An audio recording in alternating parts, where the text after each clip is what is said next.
Coruscant is one of the most iconic planets of Star Wars. It's an entire planet covered in city that's kilometers deep. And it's been that way for thousands of years. So it's got a lot of history, and it has a massive amount of infrastructure, and just millions and millions of people live here and go about their daily lives. When we think about Coruscant, we think about it as metropolis, like the ultimate city.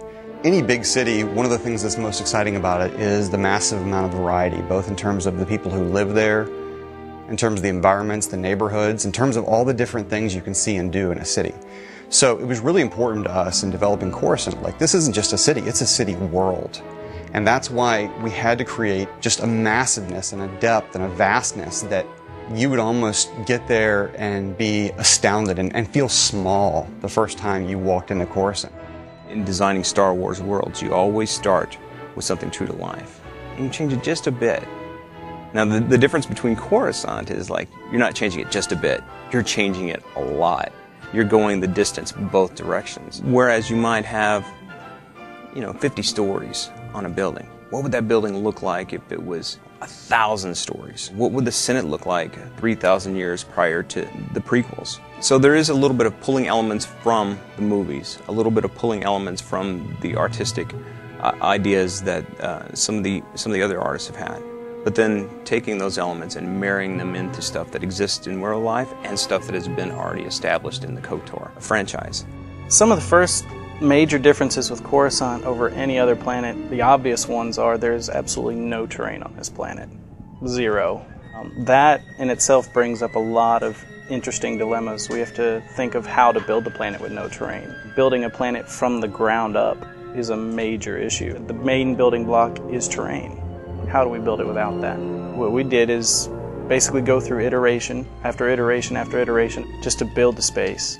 The scale of Coruscant is massive. A lot of games have cities and a lot of games have huge areas, but no game has done this combination of the two, a huge city area, like to the degree that we have. In designing Coruscant, there was a little bit of story involvement in that the Sith have recently returned from deep space and have sacked Coruscant. And there are pockets of the city that are still in distress, that are still broken and in shambles, which really, really lends itself to the story of our game and how much turmoil the galaxy is actually in. The stories that take place on Coruscant really introduce the players to the greater galaxy. They introduce the player to the role of the Jedi in the greater galaxy, the role of the Republic in the greater galaxy, the state of the Republic in the greater galaxy. And you're going to get caught up in stories that deal with Republic politics and, backstabbing and maneuvering within the Senate Tower. You might be at the top of the planet where it's seeing Skyline, it's very pretty, you see sunset. As you travel further below the city, you might go down to the first level down and it's a little bit dirtier. There's going to be a little bit more everyday travel. The next step might be to where you're ending up in a mob-ruled area where potentially this planet at one point was bombed. We all know that. Further down, there's going to be complete gang warfare.